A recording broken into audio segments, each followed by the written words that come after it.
Hello, everyone, and welcome to week 2. Last week, we explored the definition, history, and importance of character education from historical and Christian worldview perspectives.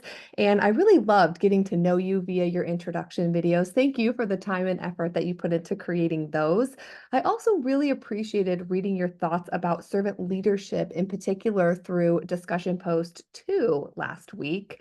This week, we're going to build on the foundational knowledge that we set in place last week, specifically by focusing on its education, the implementation of character education in academic and other school programs. So scroll with me through week 2 content here, if you will, and let's take a look at the readings and videos available to you this week via our instructional resource section. So first thing that's available for you is a character education video contemplating the most important values to teach the next generation. And this is such an interesting question that we get to grapple with when we think about what does good character education look like when it's well integrated into academic and other programs? Who gets to decide what it means to be good, and what is our definition of what it means to be good? What are the virtues that we're looking to instill in students? And so I think you'll enjoy watching this video as it kind of lays out some different conceptualizations and tools that we've used to promote character education over the years. There's also some resources there available for you to peruse. One of them is how we should approach ethical considerations of AI in K through 12 education. Lots of thought-provoking things in there. Another is integrating the Common Core and character education. Why is that essential and how should it be done? And then finally, you'll be looking at the varieties of character and some implication for character education. So hopefully all of those resources will give you some great food for thought as you continue to develop your own ideas about the virtues that you feel are important to develop in your students, both in your classroom settings and across the school in various programs. After you take a look at those resources this week, you'll have the opportunity to share with us some ways that you've gone about integrating character education in your particular areas. So discussion board 1 for the week, and there's only one this week, is going to ask you to describe how you integrate character education into your lessons. You could share some strategies that you use, some tips and tricks that you might have. And you also could talk about how your school could improve the integration of character education as well. So you can feel free to respond either to one question more in depth or to respond to all three in a more general manner. Friendly reminder to make sure to use at least one source that you've thought about during the week and do that in-text citation as well as the end of the post reference citation for that particular area. So that'll be our discussion post for the week. You'll also have an opportunity this week to submit your historical timeline assignment. And so I wanted to do a little bit of a deeper dive into that assignment with you to make sure that you feel great about that you don't have any questions regarding the instructions for the assignment or the criteria by which you'll be assessed. So let's take a look at that together now. If you click open where it says click here within assignment number 2, that's going to take you to the instruction sheet for this particular assignment. We did look at the instructions together last time. I'm going to highlight them here one more time for you, and then we'll take a look at the criteria by which you'll be assessed so that you feel all set up for success from the get-go. All right, so education is a popular topic among citizens in America as most have some stake in it.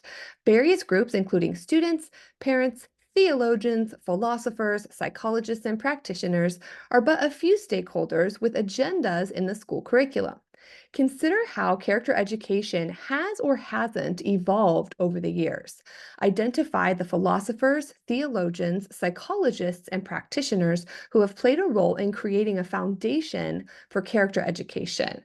And so here's the task. You're going to create a historical timeline identifying the course of character education, how that's been influenced by different groups or ideas from its inception to the present day. So your timeline should include major events that have impacted character education, and you can create this timeline in whatever program makes the most sense for you. A simple way to do it would be using Microsoft Word. If you're not familiar with how to use Word to create a timeline, there are some great, really easy tutorials that can show you step by step how to build a timeline in Word. I did link an example here in this document. You also could use PowerPoint or Google. You could use software like TikiTalki or Prezi or Canva, any software of your choosing.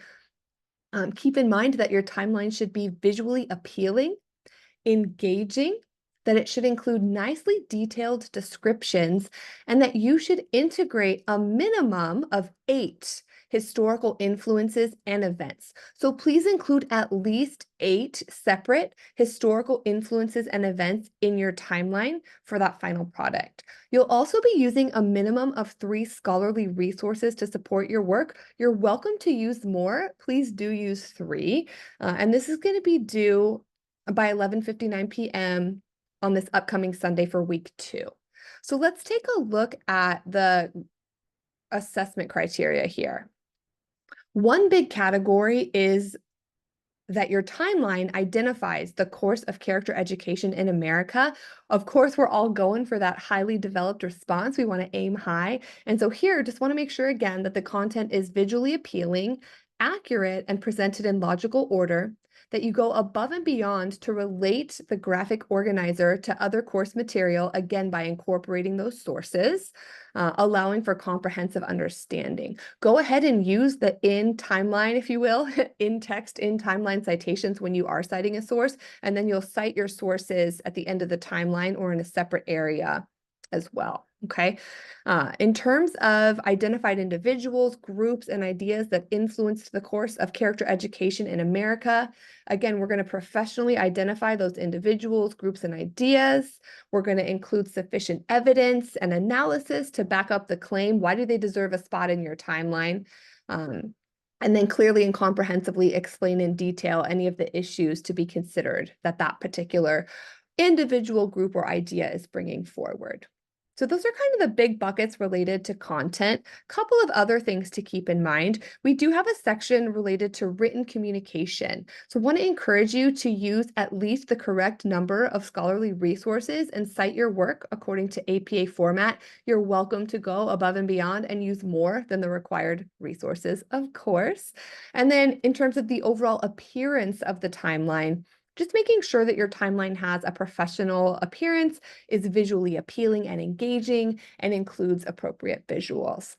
So that's your assignment in a nutshell. I hope that you have a great time kind of synthesizing all of the things that you learned in those resources provided for you in the course module for this week and coming up with a timeline. And I'm excited to take a look at those and learn alongside you in that regard. All right, let's go back then into our week 2 area. And before I send you off into week 2 to do your thing, I just wanted to take a moment to invite you to contemplate the Christian message of the week with me this week, which comes from Matthew 9, verse 35. It says, "Then Jesus went about all the cities and villages, teaching in their gathering places, proclaiming the good message of the kingdom, and healing every sickness and every disease of the people."